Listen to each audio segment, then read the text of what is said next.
प्रश्न नंबर 1 है एसएससी का फुल फॉर्म क्या होता है। एसएससी का full form staff selection commission होता है तथा एसएससी की स्थापना 1975 में की गई थी तथा इसका हेडक्वार्टर यानी कि इसका मुख्यालय नई दिल्ली में है। इसके अलावा एसएससी के वर्तमान अध्यक्ष राकेश रंजन है, इस बात का आप ध्यान रखेंगे। एक बार रिपीट कर देते हैं फ्रेंड्स, एसएससी का full form staff selection commission होता है। इसकी स्थापना 1975 में की गई थी तथा इसका मुख्यालय नई दिल्ली में है और इसके वर्तमान अध्यक्ष राकेश रंजन है। प्रश्न नंबर 2 है संयुक्त राष्ट्र संघ का मुख्यालय कहाँ स्थित है। संयुक्त राष्ट्र संघ का मुख्यालय न्यूयॉर्क में स्थित है। और देखिए यूएनओ यानी कि संयुक्त राष्ट्र संघ जो है इसकी स्थापना 24 अक्टूबर 1945 को की गई थी और इसका मुख्यालय न्यूयॉर्क में है। किस विटामिन की कमी से खून का रुकाव बंद नहीं होता है। विटामिन के की कमी से खून का रुकाव बंद नहीं होता है या थक्का नहीं बनता है। थक्का न बनना विटामिन के की कमी है और विटामिन के का रासायनिक नाम फिलोक्विनोन है। फिलोक्विनोन विटामिन के का रासायनिक नाम है, इस बात का ध्यान रखेंगे। और विटामिन के की कमी से खून का रुकाव बंद नहीं होता है। संविधान के किस अनुच्छेद में देखिए संविधान के किस अनुच्छेद द्वारा हिंदी को देखिए यहाँ पे राष्ट्रभाषा नहीं होगा, राजभाषा होगा। हिंदी जो है भारत की राजभाषा है न कि राष्ट्रभाषा। संविधान के किस अनुच्छेद द्वारा हिंदी को राजभाषा घोषित किया गया। तो अनुच्छेद 343 के तहत हिंदी को राजभाषा घोषित किया गया है और इसे संविधान के भाग 17 में रखा गया है, इस बात का ध्यान रखेंगे। संविधान के भाग 17 तथा अनुच्छेद 343 में हिंदी को राजभाषा का दर्जा दिया गया है। किस देश की सीमा सर्वाधिक देश के साथ लगती है। चीन की सीमा सर्वाधिक देशों के साथ लगती है। और देखिए फ्रेंड्स कागज का आविष्कार जो है कागज का आविष्कार सबसे पहले चीन में हुआ था। इसके अलावा मुद्रा का आविष्कार करने वाला प्रथम देश चीन है तथा चीन की राजधानी जो है फ्रेंड्स चीन की राजधानी बीजिंग है तथा इसके अलावा देखिए चीन के रुपया को युआन कहते हैं। और सर्वाधिक देशों के साथ चीन की सीमा लगती है। भारतीय मरुस्थल का क्या नाम है। भारतीय मरुस्थल का नाम थार है। बात करें सहारा मरुस्थल की। सहारा मरुस्थल जो है फ्रेंड्स विश्व का सबसे बड़ा मरुस्थल है। विश्व का सबसे बड़ा मरुस्थल सहारा मरुस्थल है जो कि अफ्रीका में पड़ता है। और भारतीय मरुस्थल का नाम थार है जो कि पश्चिमी राजस्थान में पड़ता है। पृथ्वी अपनी धुरी पर किस दिशा में घूमती है। देखिए फ्रेंड्स शुक्र और अरुण ऐसे ग्रह हैं जो पूर्व से पश्चिम की ओर घूमते हैं, लेकिन इन दोनों ग्रहों को छोड़कर बाकी जो 6 ग्रह हैं वो सभी जो है पश्चिम से पूर्व की ओर घूमते हैं। शुक्र और अरुण को छोड़कर बाकी जितने भी ग्रह हैं वो पश्चिम से पूर्व की ओर घूमते हैं, जिसमें पृथ्वी भी जो है यह पश्चिम से पूर्व की ओर घूमती है। और पृथ्वी जो है इसे नीला ग्रह कहते हैं और पृथ्वी एकमात्र ग्रह है जिस पर जीवन संभव है। पृथ्वी का एकमात्र उपग्रह चंद्रमा है, इस बात का आप ध्यान रखेंगे। दोस्तों चैनल पर नए हैं तो चैनल को सब्सक्राइब कर लीजिए ताकि इस तरह का वीडियो आपको सबसे पहले मिले। निम्न में से कौन सी धातु बिजली के सबसे अधिक सुचालक है। देखिए फ्रेंड्स सिल्वर या चांदी जो है ये बिजली की सबसे अधिक सुचालक है। बात करें सबसे हल्की धातु की तो सबसे हल्की धातु जो है लिथियम है, तथा सबसे भारी धातु ओसोमियम है। इस बात का आप ध्यान रखेंगे।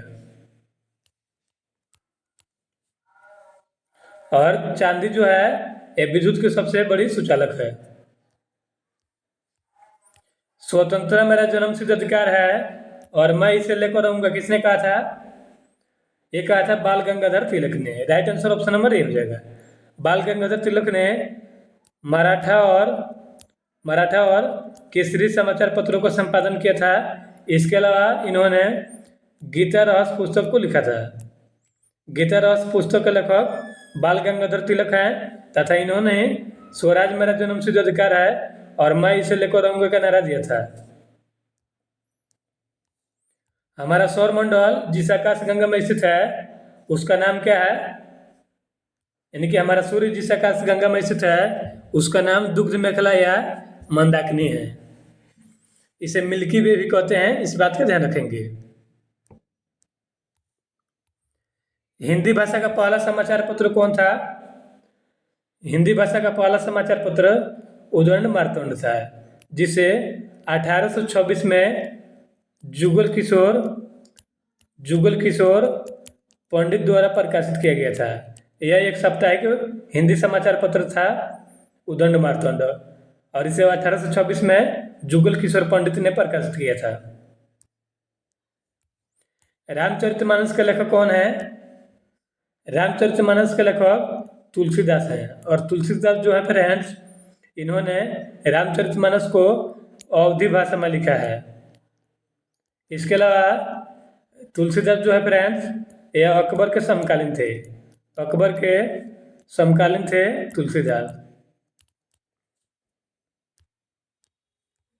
क्लोरोफिल के खनिज घटक क्या है? मैग्नीशियम क्लोरोफिल के खनिज घटक है, और क्लोरोफिल बढ़ने के कारण पत्तियों का रंग हरा दिखता है। एलपीजी का फुल फॉर्म क्या होता है?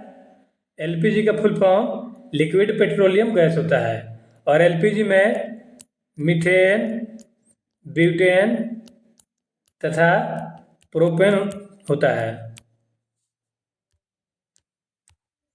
अमृतसर शहर की स्थापना किसने की थी? अमृतसर शहर की स्थापना गुरु रामदास ने की थी। अमृतसर स्थित स्वर्ण मंदिर की स्थापना किसने की थी? अमृतसर स्थित स्वर्ण मंदिर की स्थापना गुरु अर्जुन देव ने की थी। देखिए, अमृतसर शहर की स्थापना रामदास ने किया था, लेकिन अमृतसर स्थित गोल्डन टेम्पल जो है, यानी कि स्वर्ण मंदिर जो है, इसकी स्थापना गुरु अर्जुन देव ने की थी। और गुरु अर्जुन देव ने आदि ग्रंथ की स्थापना की थी। आदि ग्रंथ के संकलनकर्ता गुरु अर्जुन देव हैं। कौन सा रक्त समूह सर्वजाता कहलाता है? AB प्लस जो रक्त समूह है यह सर्वग्राही रक्त समूह है, यानी कि यूनिवर्सल एक्सेप्टर है, और O माइनस जो है यह सर्वजाता रक्त समूह है। यहाँ माइनस प्लस का जो खेल है इसको समझ के रखिएगा। सर्वजाता रक्त समूह O माइनस होता है, और AB प्लस जो है यह सर्वग्राही होता है। मनुष्य के शरीर में कितनी हड्डियां होती हैं? मनुष्य के शरीर में 206 हड्डियां होती हैं। पृथ्वी सूर्य का चक्कर लगाती है, यह सबसे पहले किसने कहा था? ये कहा था कोपरनिकस ने। कोपरनिकस ने सौरमंडल की खोज की थी, तथा कोपरनिकस ने सबसे पहले देखिए कहा था कि पृथ्वी सूर्य का चक्कर लगाती है। और कोपरनिकस जो है ये पोलैंड का निवासी था, इस बात का ध्यान रखेंगे। प्रकाश वर्ष का संबंध किससे है? प्रकाश वर्ष का संबंध खगोलीय दूरी से है। गेटवे ऑफ इंडिया कहाँ है? गेटवे ऑफ इंडिया मुंबई में है, और इसे भारत का प्रवेश द्वार कहते हैं। भारत का प्रवेश द्वार मुंबई में स्थित गेटवे ऑफ इंडिया को कहते हैं। और नई दिल्ली में जो है इंडिया गेट स्थित है, इस बात का ध्यान रखेंगे। इंडिया गेट नई दिल्ली में है और गेटवे ऑफ इंडिया मुंबई में है। यहाँ पे कंफ्यूज मत होइएगा। आज़ाद हिंद फौज की स्थापना कहाँ हुई थी? देखिए फ्रेंड्स, आज़ाद हिंद फौज की स्थापना 1942 में कैप्टन मोहन सिंह ने किया था तथा इसकी स्थापना सिंगापुर में की गई थी। लेकिन देखिए फ्रेंड्स, 1943 में आज़ाद हिंद फौज को पुनर्जीवित करने का कार्य सुभाष चंद्र बोस ने किया था। यहाँ पे कन्फ्यूज मत होइएगा। आज़ाद हिंद फौज की स्थापना मोहन सिंह ने की थी 1942 में तथा 1943 में आज़ाद हिंद फौज को पुनर्जीवित करने का कार्य सुभाष चंद्र बोस ने किया था और आज़ाद हिंद फौज की स्थापना सिंगापुर में हुई थी। राष्ट्रीय खेल दिवस को मनाया जाता है 28 फरवरी को राष्ट्रीय विज्ञान दिवस मनाते हैं, 12 जनवरी को राष्ट्रीय युवा दिवस तथा स्वामी विवेकानंद की जयंती मनाते हैं। इसके अलावा 29 अगस्त को राष्ट्रीय खेल दिवस मनाते हैं। राष्ट्रीय खेल दिवस 29 अगस्त को मनाते हैं। इसके अलावा 11 जून को अंतर्राष्ट्रीय खेल दिवस मनाते हैं। इस बात का आप ध्यान रखेंगे। राष्ट्रीय खेल दिवस 29 अगस्त को मनाते हैं। आराम हराम है का नारा किसने दिया था? पंडित जवाहरलाल नेहरू ने आराम हराम है का नारा दिया था। इसके अलावा इन्होंने पूर्ण स्वराज की भी मांग की थी, यानी कि पूर्ण स्वराज का नारा भी पंडित नेहरू ने दिया था। ये भारत के प्रथम प्रधानमंत्री थे तथा सर्वाधिक 17 बार झंडा ध्वजारोहण करने का रिकॉर्ड इन्हीं के पास है और सर्वाधिक जो है 17 वर्ष तक लगातार प्रधानमंत्री बनने वाले भारत के प्रथम व्यक्ति पंडित जवाहरलाल नेहरू ही हैं। घेंघा रोग किसकी कमी से होती है? घेंघा रोग आयोडीन की कमी से होता है और घेंघा रोग को अंग्रेजी में ग्वाइटर भी कहते हैं। कौन सी ग्रंथि इंसुलिन स्रावित करती है? अग्न्याशय ग्रंथि इंसुलिन का स्रावण करती है और अग्न्याशय में स्थित लैंगरहैंस की दीपिका कोशिका से ही इंसुलिन का स्रावण होता है और इंसुलिन की खोज बेंटिंग ने की थी। इसके अलावा इंसुलिन का प्रयोग मधुमेह के उपचार में होता है। मधुमेह के उपचार में इंसुलिन का प्रयोग किया जाता है। भारत का सबसे बड़ा बांध कौन सा है? ये आपके लिए प्रश्न है फ्रेंड्स। इसका जवाब आप लोग कमेंट करके बताइएगा तथा वीडियो का कंटेंट आपको कैसे लगा कमेंट करके जरूर बताएं और चैनल पर नए हैं तो चैनल को सब्सक्राइब कर लीजिए।